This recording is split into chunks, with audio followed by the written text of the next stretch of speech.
cumprimentar a amada igreja com a paz do Senhor Jesus. Amém, igreja? Quantos estão felizes por estarem em mais um culto de ensino nesta terça-feira? Uma terça-feira que o Senhor reservou para falar conosco nesta noite. Aleluia. Meus amados irmãos, eu quero aproveitar esta oportunidade para estar cumprimentando também a nossa igreja em casa, os nossos irmãos internautas que estão cultuando juntamente conosco, através da sua casa, do seu trabalho, aonde quer que você esteja neste momento, que a graça e a paz do nosso Senhor e Salvador Jesus Cristo possa estar contigo e toda a tua família. Amém? Neste momento, eu estarei dando início à lição de número 1, a parte final, a qual tem como título Tabernáculo, um lugar da habitação de Deus. Aleluias. Eu vou esperar aqui o slide. Na verdade, eu vou dar segmento. Como foi lido aqui hoje já pelo nosso cooperador Samuel Santos, em Êxodo 25:8 se encontra o nosso textuário que diz: "E me farão um santuário e habitarei no meio deles." A nossa verdade prática é basicamente algo que nós poderíamos ficar aqui meditando a noite toda, que diz o seguinte: o tabernáculo de Moisés foi o protótipo da igreja de Cristo, na qual hoje Deus habita e manifesta a sua glória. Antigamente nós sabemos que no Antigo Testamento a glória do Senhor ela era reservada somente para um lugar, que era no tabernáculo, onde se encontrava a Arca da Aliança, se encontraria a glória de Deus. Porém hoje, devido à misericórdia e graça do Senhor, nós podemos desfrutar da presença dele aonde quer que nós estejamos. Estejamos aqui em Portugal, estejamos em Espanha, em Luxemburgo, nós desfrutamos desta mesma glória e deste mesmo Espírito. Amém? A leitura bíblica em classe já foi lida, que se encontra em Êxodo, capítulo número 25, versículos número 1 ao 9. E eu quero convidar a toda a amada igreja para estar lendo o nosso objetivo geral, que se encontra aqui embaixo. Todos conseguem ver? Amém. Então vamos lá no 3. 1, 2, 3.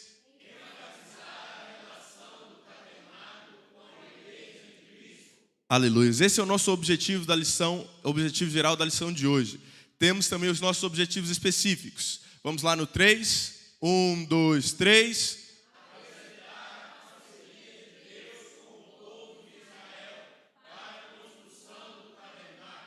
Esse é o nosso primeiro objetivo. O segundo,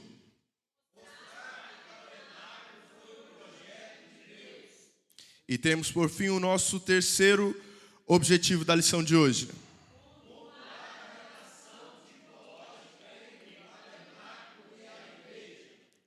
Aleluias. Antes de adentrar na lição de hoje, que é a parte final, que é o subtópico de número 3, que é o tópico de número 3, peço perdão, estarei me recapitulando sobre o que foi ensinado aqui na aula passada, que foi ministrada pelo nosso diácono Wagner Luiz, que fala sobre por que construir um tabernáculo no deserto. É o primeiro subtópico do tópico de número 1. E nós vemos que desde que os reis israelitas saíram do Egito e foram até o Monte Sinai, que foi o local onde Deus falou com Moisés e lhe revelou a sua lei, o Deus Todo-Poderoso, ele quis habitar em meio ao seu povo. Ele escolheu habitar em meio ao seu povo. E para isso ele deu os projetos, um plano para Moisés construir uma tenda. Tabernáculo, a palavra tabernáculo, ela é original do latim, da palavra tabernaculum, que devido às alterações foi chegando e foi traduzido para hoje como tenda, cabana ou até mesmo uma barraca. Por quê? Nós entendemos que o plano de Deus para o povo não era que eles permanecessem a vida toda em meio ao deserto. Então o tabernáculo era construído de forma provisória. Eles levantavam, à medida que eles iam andando, era uma espécie de santuário portátil, que podia ser facilmente transportado de um lugar para o outro. E nós vemos que a razão de existir um tabernáculo no Antigo Testamento, diácono Jeremias, A principal motivo, o principal significado de sua existência era para servir de morada para o nosso Deus. Era um lugar de encontro entre Deus e o seu povo. Hoje, como eu já disse, nós temos livre acesso, seja no trabalho, seja em nossas casas, seja na rua, aonde quer que nós estejamos, nós temos livre acesso ao Senhor. Mas antigamente haveria todo um protocolo, haveria todo um costume, um ritual, por assim dizer, a ser feito para acessar a presença do Senhor. E o tabernáculo no Antigo Testamento, da mesma forma que todos os seus utensílios que estavam dentro da tenda da congregação, tudo que estava lá dentro, eles representavam Jesus Cristo. O tabernáculo nada mais, nada menos que aponta para a figura de Jesus Cristo. Então o tabernáculo no Antigo Testamento tem um objetivo claro. E qual é esse, Roger? É guiar e orientar o seu povo a permanecer e a estar na presença de Deus. O nosso pastor presidente ministrou aqui uma mensagem poderosa no domingo pela manhã de ceia, a qual ele falou precisamente sobre isso, a importância de permanecer na presença de Deus. Nós não precisamos de nada das coisas dessa terra, nós precisamos sim da presença do Espírito de Deus em nossas vidas. E o tabernáculo foi feito precisamente para isso. Foi feito para que em meio ao deserto, Deus pudesse orientar o seu povo, para que o povo em meio ao deserto pudesse adorá-lo, para que em meio ao deserto o povo pudesse encontrar com o Senhor. Então o tabernáculo era também um símbolo de refúgio, de salvação e de restauração. Por que, Roger? Em meio ao deserto, como é conhecido de todos, não existe vida. E aqui eu não estou falando nem em deserto espiritual, eu estou falando em um deserto físico. O deserto é um lugar onde raramente ou quase impossível de haver uma fonte de água brotar em meio ao deserto. O deserto é um lugar seco, calorento, onde não existe quase vida nenhuma. E Deus estabeleceu precisamente o seu tabernáculo aonde? Em meio ao deserto. Para que o povo entendesse que a saída do Egito deles não era o seu fim. Que a saída do Egito para o deserto não significaria morte, mas que haveria esperança de uma vida melhor. O tabernáculo é um símbolo de esperança em meio ao deserto. Então nós precisamos entender que em meio ao deserto, onde não existe vida, onde não existe esperança, onde é um local considerado de morte, Deus instrui o seu povo a construir um meio, uma porta, algo que ele pudesse entrar em contato com o seu povo, que o seu povo pudesse adorá-lo. Então, um tabernáculo construído em meio ao deserto é uma esperança para dias melhores. Segundo, a materialização da obra de Deus. Em Êxodo 25, versículos número 1 e 2, diz o seguinte: disse o Senhor a Moisés: diga aos israelitas que me tragam uma oferta, receba de todo aquele cujo coração o compelir a dar. Então nós vemos que o projeto de Deus para a construção do tabernáculo teve origem nos céus e se materializou na terra por meio de Moisés e seus filhos, de todo o povo que ali estava presente. Então nós vemos que o tabernáculo não é algo arquitetado, ou projetado, ou planejado, ou desenhado por Moisés. O tabernáculo foi algo designado por Deus. Eu creio que você não entendeu, mas eu vou repetir. O tabernáculo, um lugar para nós acessarmos a presença de Deus, não foi algo projetado pelo homem, mas foi projetado pelo próprio Deus.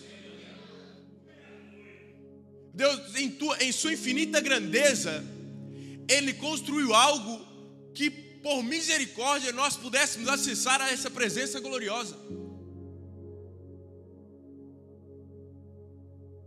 Então nós vemos que todo o projeto do tabernáculo, toda a arquitetura, todo o sonho do tabernáculo, por assim dizer, não vem do homem e nem aqui da terra, mas vem do próprio Deus. Todos os objetos, todos os utensílios, todos os móveis, a própria arquitetura é dada pelo próprio Deus a Moisés. As medidas certas, nós vamos falar também sobre isso nessa lição, recapitulando. As medidas de qual era a maneira que era para serem feitos os utensílios, de que forma que era para serem utilizados, foi tudo projetado por Deus. Então nós vemos que os planos de Deus, desde o Antigo Testamento,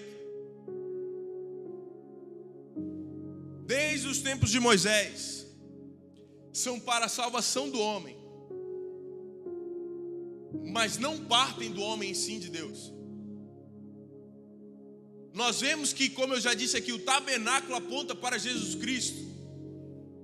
Os utensílios dentro do tabernáculo apontam para Jesus Cristo.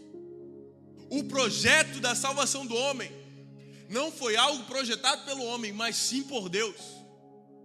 Tamanho era o seu amor por nós, seus filhos, tamanho era a sua misericórdia, que Ele traçou o plano da salvação para nós.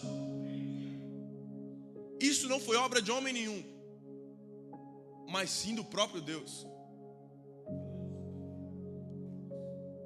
Então nós vemos que o projeto do tabernáculo, ele se inicia diante da presença de Deus, mas ele vem a se materializar através da vida de Moisés e dos sacerdotes.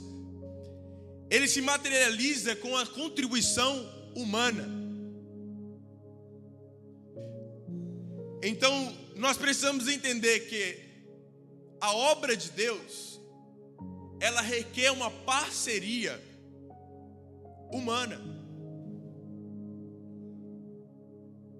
O povo, quando ele entendeu que a construção do tabernáculo seria para a glória de Deus, o povo construiu com o melhor que possuía, o melhor que tinham para a construção da tenda.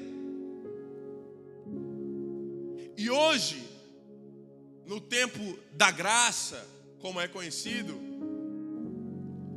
a manutenção da igreja, a manutenção do templo, do tabernáculo nos dias de hoje, permanece do mesmo jeito. É responsabilidade nossa. Nós somos os sacerdotes.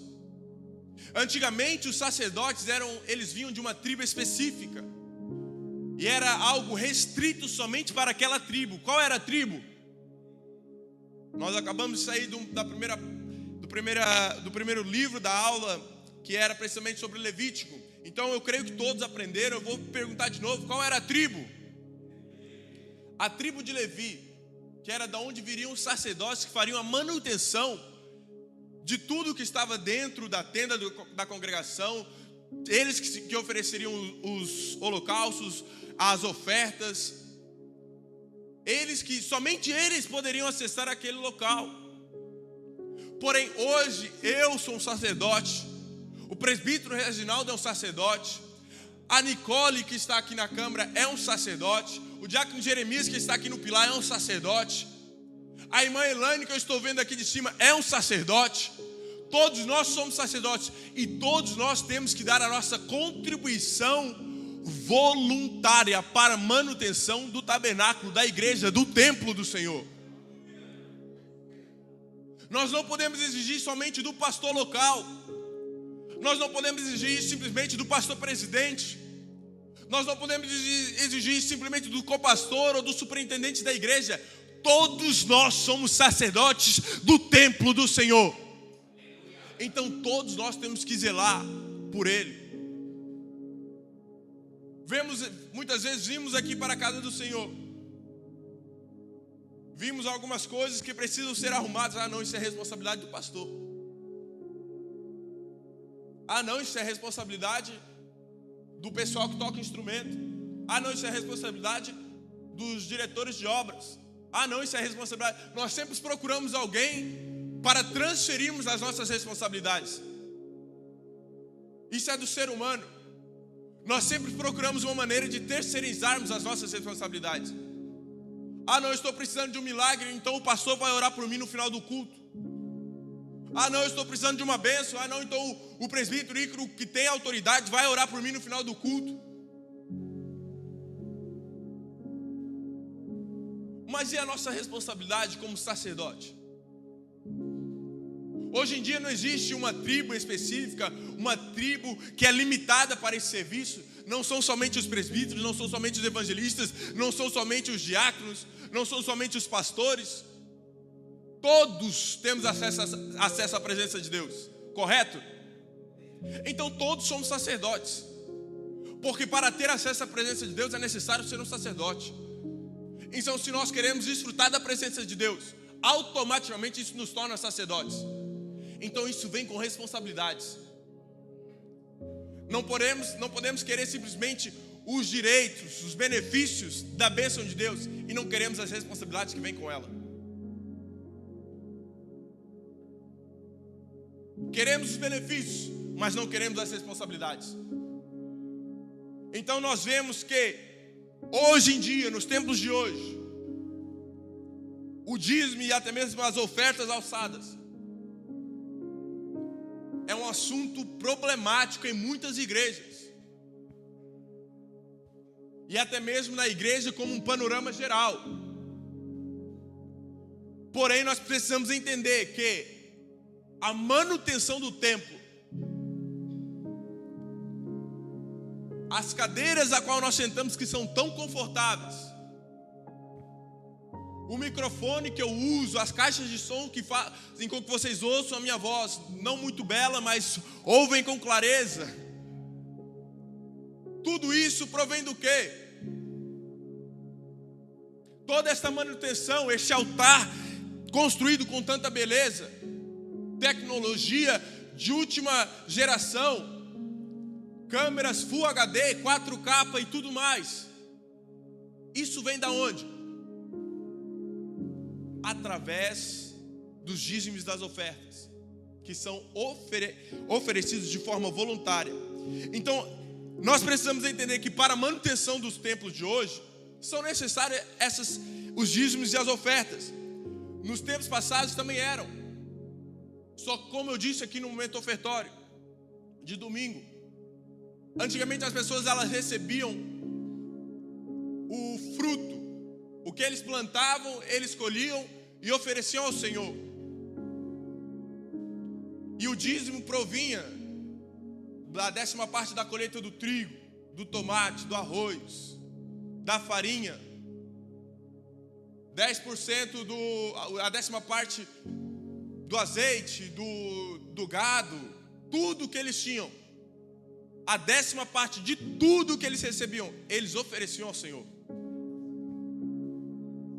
As primícias.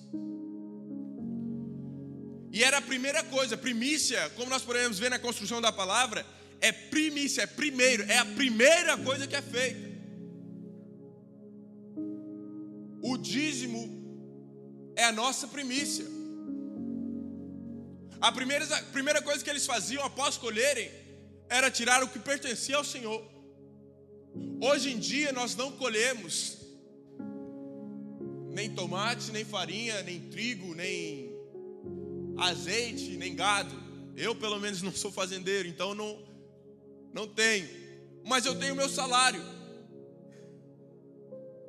Então hoje em dia a moeda é diferente, mas os princípios permanecem os mesmos. A moeda mudou, mas o princípio de fidelidade para com o Senhor permanece o mesmo. A primícia do meu salário eu entrego para o Senhor, os 10%. Porque Ele que me deu, dele é o ouro e a prata. Então, se já é dele, eu simplesmente estou devolvendo para Ele o que já é dele.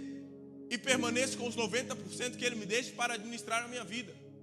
Porque da mesma maneira que o templo precisa de administração, da mesma forma que as nossas casas, onde nós dormimos, onde nós vivemos, precisam de uma renda mensal, o templo também precisa. Então nós precisamos ter essa consciência da fidelidade para com o nosso Deus. A moeda mudou, mas o princípio permanece o mesmo. Amém? E agora entra nas 3 verdades bíblicas que todo ofertante deve saber. Vamos lá. A primeira, ao 3. 1, 2, 3.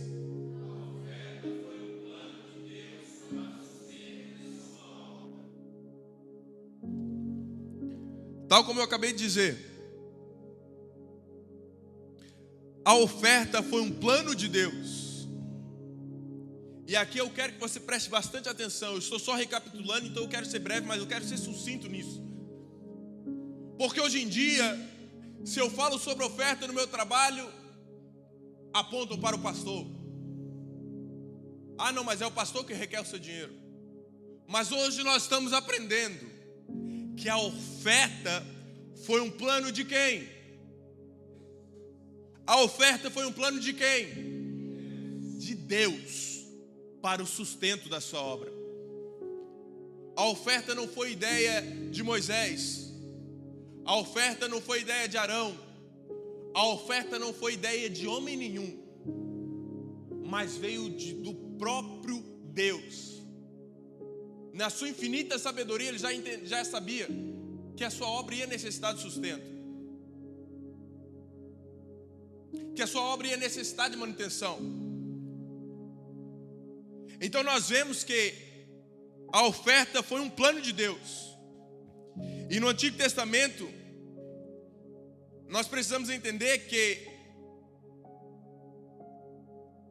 em Êxodo 25:2, a palavra do Senhor diz que todo aquele que o seu coração coagir para ofertar, de forma voluntária. Só que é de uma forma voluntária, mas que Deus também requer de nós essa voluntariedade.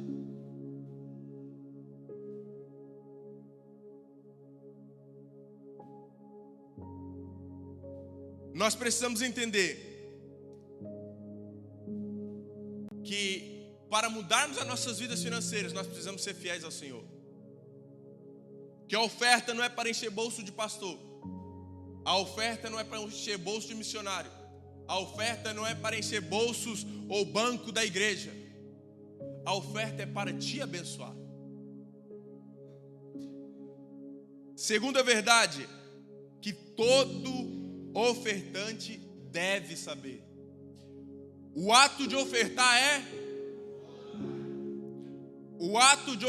é voluntário. Deus, Ele conhece cada um dos nossos corações. Ele conhece a mim, conhece ao Jackson. Por isso Ele reconhece quem faz a obra de forma generosa. Então, na igreja de Cristo, e isso está no nosso caderno, na nossa lição de hoje, não pode haver um mercantilismo da fé. O que é isso? Está vendo esse guardanapo? Vou colocar um pouco de azeite, 25 euros, e recebe a sua cura.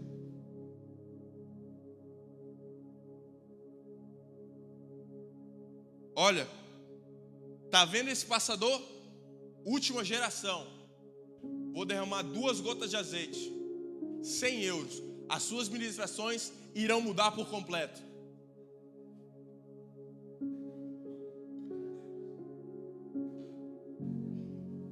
Isso é o que nós vemos muitas vezes aí hoje em dia no mundo afora. Mercantilismo da fé. Você tem que oferecer um preço pelo seu milagre. Você tem que oferecer um preço pela sua bênção.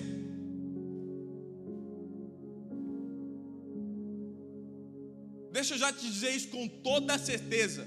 Isso é charada, isso é mentira. Isso é truque. Você quer receber seu milagre, quer receber sua cura? Se prostra diante do altar. Você quer que suas ministrações sejam poderosas, que pessoas sejam transformadas através da sua ministração. Se consagre, santifique, busque ao Senhor. Não existe truques nem estratégias. Isso é uma frase poderosa do nosso pastor presidente. Não existe truques nem estratégias, existem segredos. Então nós precisamos entender, nós não podemos nos deixar coagir para trocar ou comprar ou negociar o que é espiritual, a fim de receber bênçãos naturais. Isso não existe e não funciona assim. Nós precisamos sim amar ao Senhor de todo o nosso coração e voluntariamente ofertarmos o que existe de melhor em nossas vidas.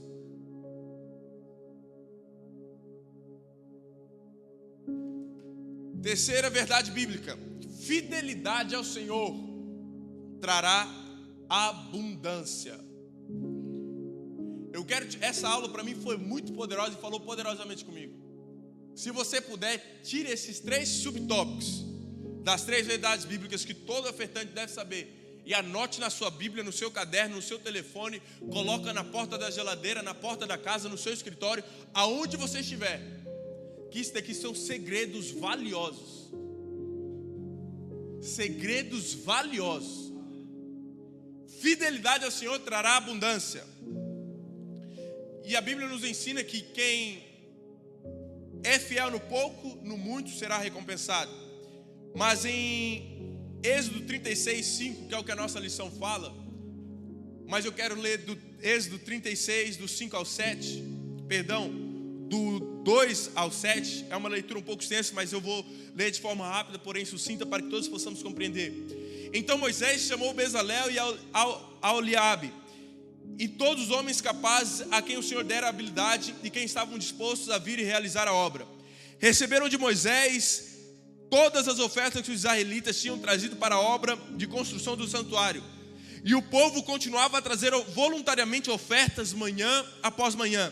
Por isso, todos os artesãos habilidosos que trabalhavam no santuário interromperam o trabalho. Por quê? Aqui está o segredo.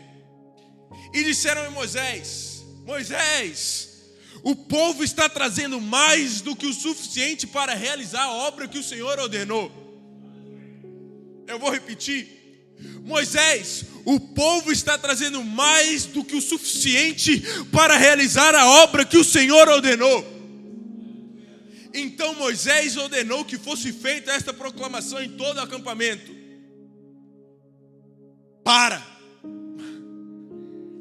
nenhum homem ou mulher deverá fazer mais nada para ser oferecido ao santuário. Assim o povo foi impedido. O povo foi impedido de trazer mais, pois o que já haviam recebido era mais do que suficiente para realizar toda a obra.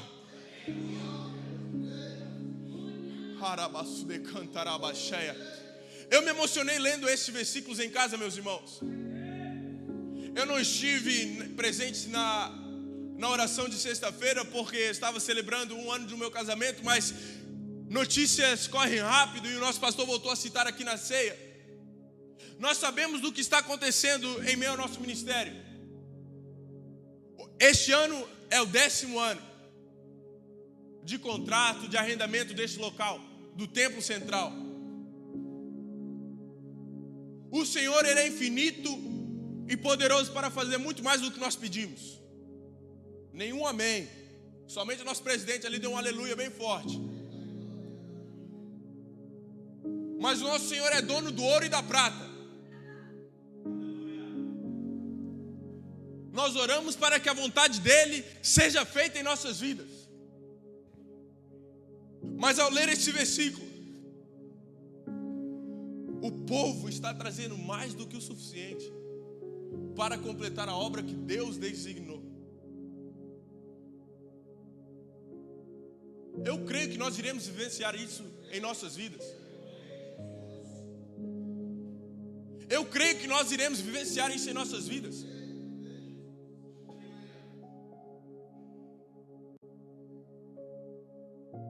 Desde o princípio, desde a fundação, o Ministério ADF nunca foi algo, Nunca foi um ministério impulsionado ou movimentado por fama, por status, por glória própria.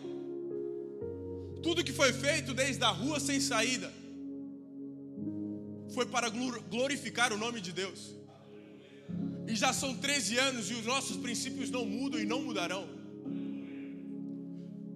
Então eu creio veemente no que Deus pode fazer em meio a um povo que se move voluntariamente para a sua obra.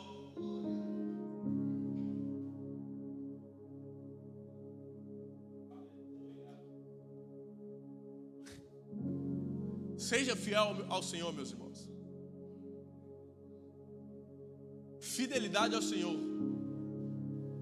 trará abundância sobre as nossas vidas. Esse é o maior segredo para você reverter e mudar a tua vida financeira. Fidelidade. Fidelidade ao Senhor. No muito e no pouco. Fidelidade.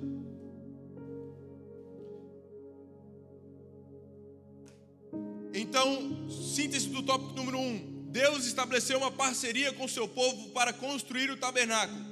Nós vemos que o tabernáculo foi um projeto de Deus, mas ele requeriu de Moisés e de todos os sacerdotes e do seu povo para construírem o tabernáculo. Então foi uma parceria entre Deus e a humanidade. Subtópico de número 2. O tabernáculo foi um projeto de Deus. Deus arquitetou o tabernáculo. Como nós já falamos aqui, o tabernáculo seria um santuário em pleno deserto, onde Deus habitaria entre o seu povo. Então Deus, ele elaborou a engenharia e toda a arquitetura. Toda a construção do tabernáculo foi projetada e desenhada por Deus, tal como já foi dito, dando a Moisés a relação dos materiais, do que era necessário, da maneira que era para ser feito, da forma, da estrutura. Então Deus que arquitetou o tabernáculo. Segundo o subtópico, o tabernáculo foi um projeto de Deus. E nós vemos que,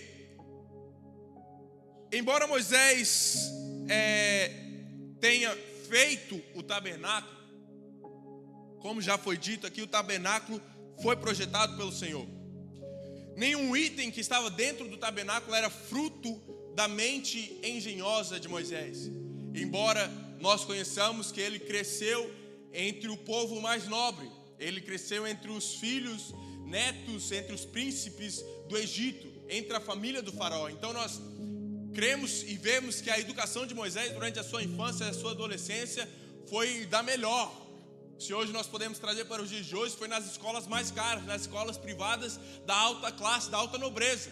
Então nós podemos entender que Moisés era assim alguém capacitado academicamente, alguém com estrutura acadêmica, uma pessoa dotada de intelecto rico, por assim dizer.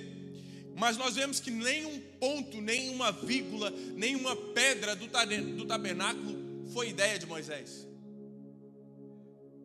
Uma mente tão inteligente, tão dotada com sabedoria, e nenhuma pedrinha proveio da sabedoria de Moisés.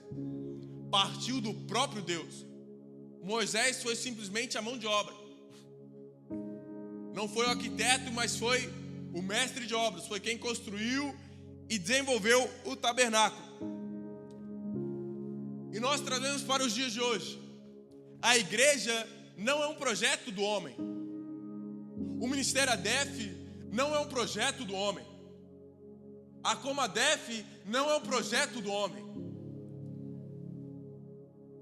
Tudo isso nasceu no coração de Deus. Meu Deus. Tudo isso nasceu no coração de Deus.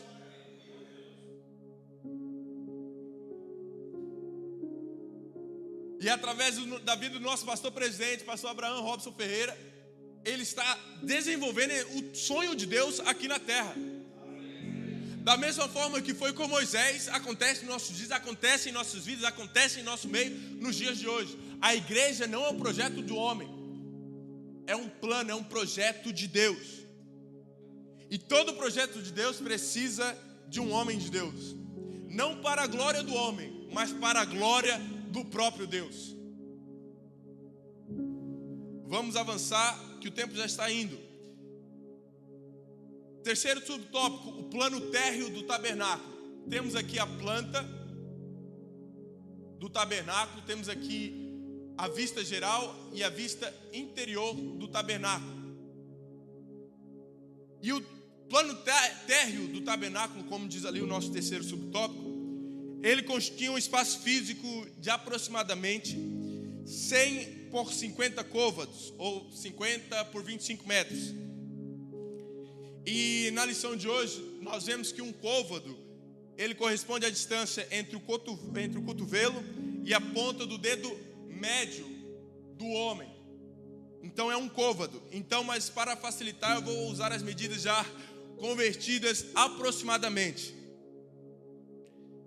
O plano térreo do tabernáculo, ele tinha um espaço que era o átrio ou o pátio, e era fechado por uma cerca, como nós podemos ver aqui. Ele era todo rodeado por essa cerca, feita de cortinas de linho fino e presas por ganchos em pinos em pilares de madeira acácia. Madeira acácia é madeira boa, madeira resistente, de última qualidade. Nós vemos também que ali se encontra o altar dos holocaustos, aqui na entrada, que era onde eram oferecidos os sacrifícios, os holocaustos ao Senhor. E após essa entrada, nós vemos também a pia. Após eles oferecerem sacrifícios e ofertas ao Senhor, eles não poderiam entrar de qualquer maneira dentro da tenda. Não poderiam entrar com suas mãos sujas de sangue. Então tinham aqui uma pia de bronze, que era para se limparem e se purificarem, para se lavarem. Lavavam as mãos e os pés antes de adentrarem o interior do tabernáculo. Nós vemos também que tinha a tenda do testemunho, a qual eu acabei de falar.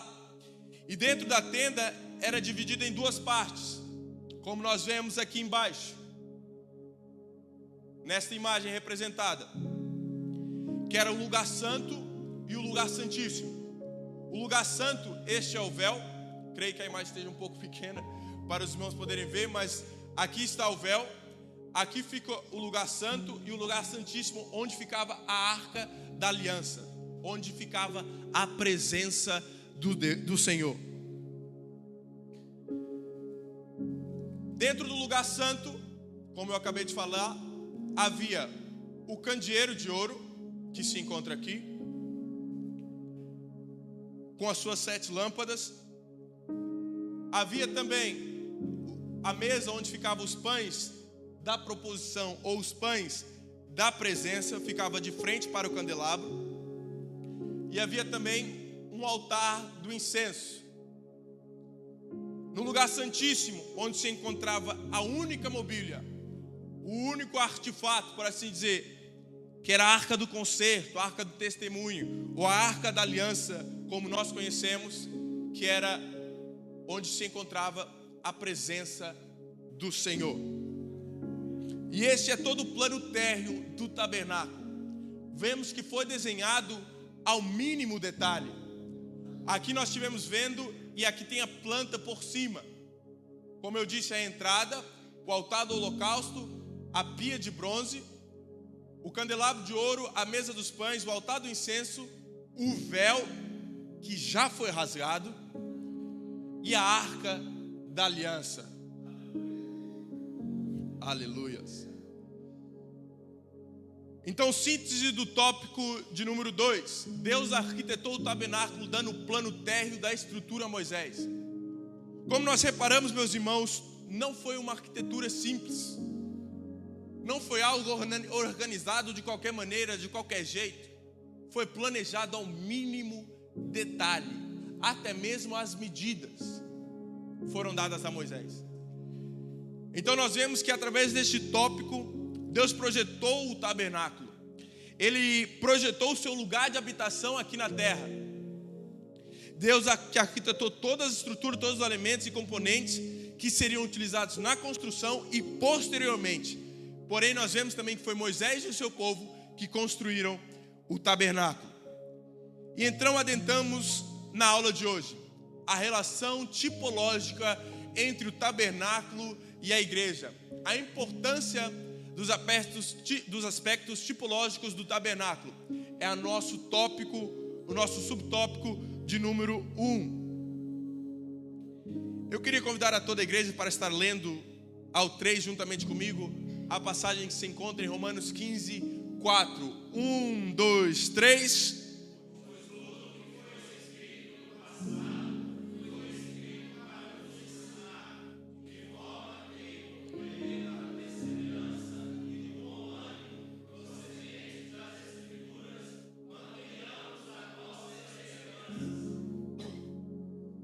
Aleluia. Mas vamos então adentrar na aula de hoje. Que aspectos são esses que precisamos entender sobre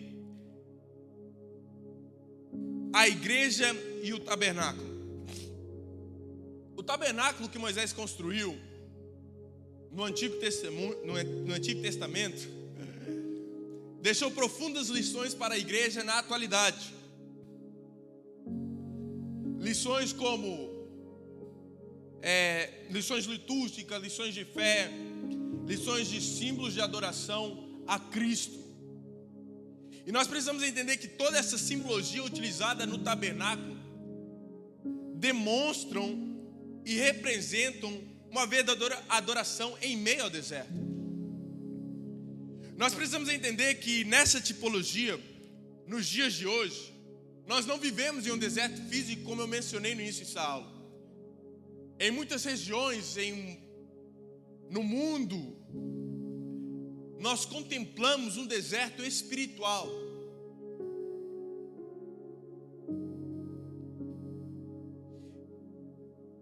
Nós contemplamos um deserto espiritual como, Roger?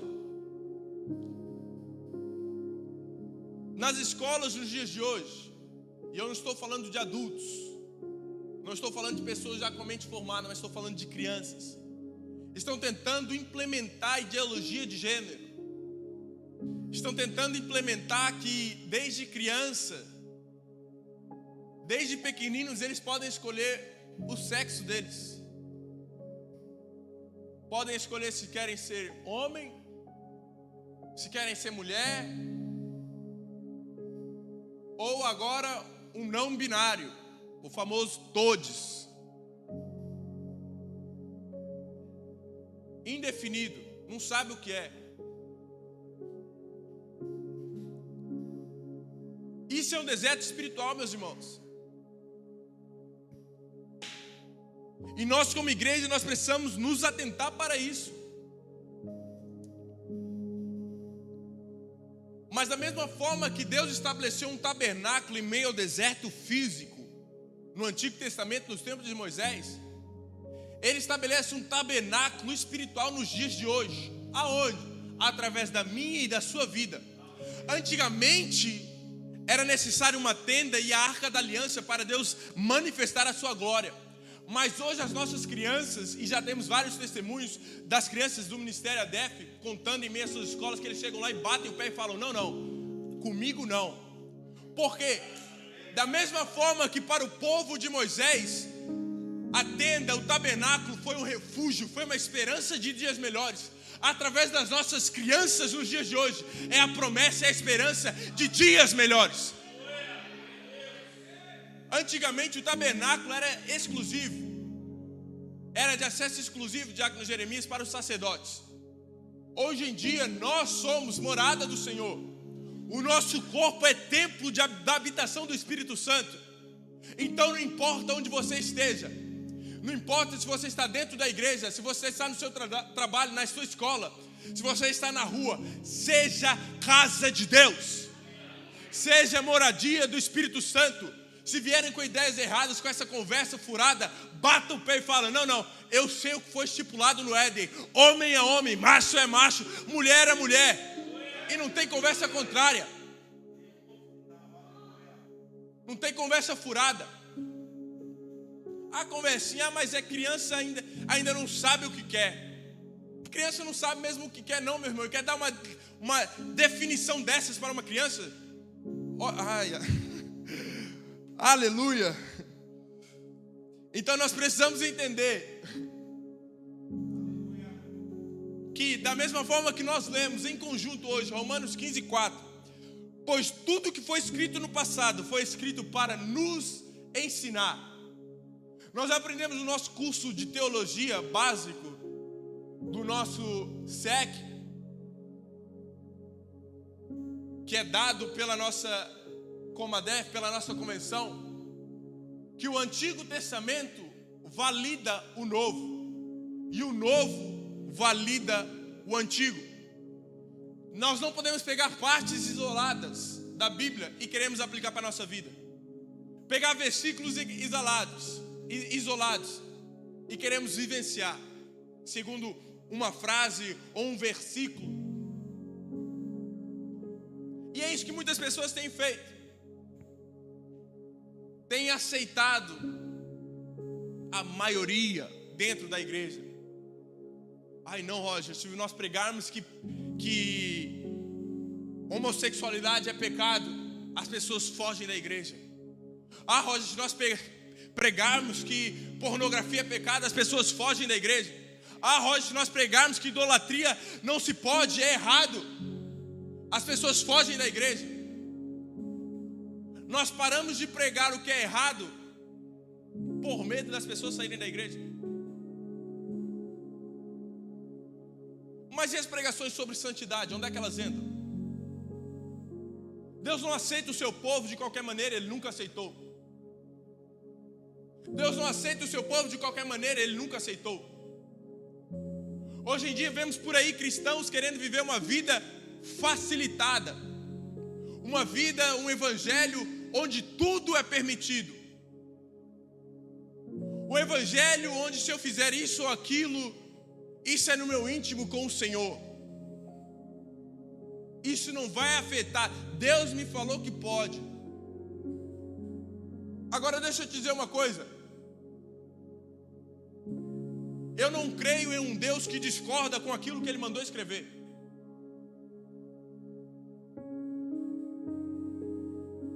Esses tempos atrás houve uma grande influência do mundo cristão. Uma jovem cantora que postou o seguinte, sempre bateu sobre a tese de tatuagem. Não pode, não pode, não pode, não pode. Depois, certo dia, ela fez. E sabe o que é que ela publicou? Deus mandou eu fazer a tatuagem.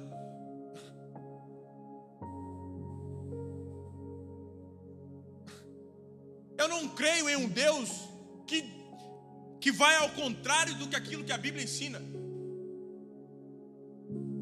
que muda aquilo que está escrito. Romanos 15:4. Pois tudo que foi escrito no passado foi escrito para nos ensinar. Paulo está dizendo aos romanos, tudo que foi escrito no Antigo Testamento ainda se aplica aos dias de hoje. Tudo que foi escrito na antiguidade ainda se aplica aos dias de hoje. A mesma santidade se aplica aos dias de hoje. O mesmo temor se aplica aos dias de hoje. O mesmo zelo pela presença de Deus ainda se aplica aos dias de hoje. Não tente mudar aquilo que já está escrito. Não tente mudar aquilo que foi o Senhor que mandou escrever. Não tente mudar o próprio Deus. Os tempos, céus e terra passarão, mas a minha palavra permanecerá.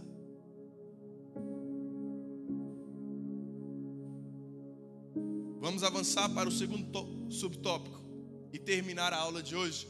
A igreja de Cristo é o tabernáculo de Deus na terra. No 3, vamos lá ler a passagem que se encontra em 1 Coríntios 3, 16 e 17. 1, 2, 3.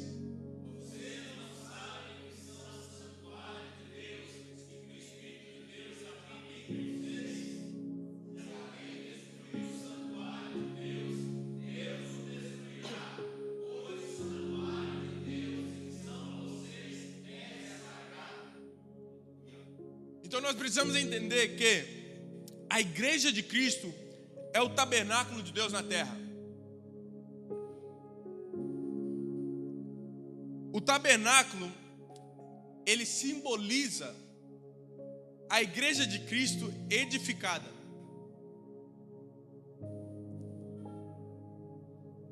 Nós precisamos entender que a igreja, nestes versículos que foram lidos, ela é apresentada como um edifício, uma construção de Cristo, ao qual Cristo é a pedra angular. Eu não sou pedreiro, por isso eu fui pesquisar. Pedra angular é aquela pedra que é colocada primeiro e que sustenta toda a obra. Então por isso que muitas vezes é dito que Cristo é a nossa pedra angular. Porque é Ele que sustenta a nossa vida, sustenta a nossa casa, sustenta a nossa família, sustenta o meu emprego, sustenta a minha saúde. Cristo é pedra angular. E a pedra angular, como eu disse, é aquela que sustenta toda a construção. E aqui nós estamos falando de uma construção espiritual. E essa construção espiritual, ela não é abalada por homens. Ela não pode ser abalada por homens. Quando nós estabelecemos Cristo como a pedra angular em nossas vidas, pessoas podem falar conosco: estou firmado na rocha, estou firmado na pedra angular. Pessoas podem me desiludir, posso perder meu trabalho, posso perder meu carro, posso perder minha casa, mas eu estou firmado na rocha. Nós precisamos entender que quando nós colocamos Cristo como a pedra angular em nossas vidas, nada vai nos abalar. Roger, mas parece impossível, você não sabe o que eu estou vendo, você está falando isso. Coloque Cristo como pedra angular na sua vida, que pode vir o vento, pode vir a tempestade, pode vir vendaval, pode vir tudo e mais alguma coisa, que nada vai te abalar.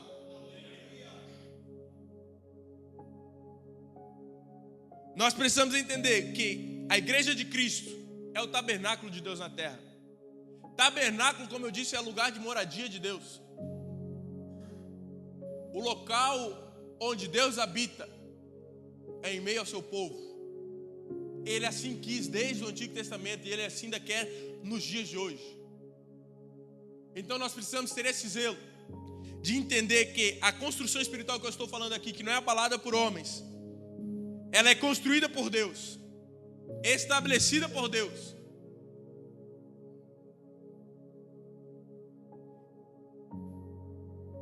E nós precisamos entender que, tal como já foi falado hoje, nós somos moradas de Deus nos dias de hoje. O tabernáculo de Moisés era algo material, algo construído, dos melhores materiais, e Deus habitava nele.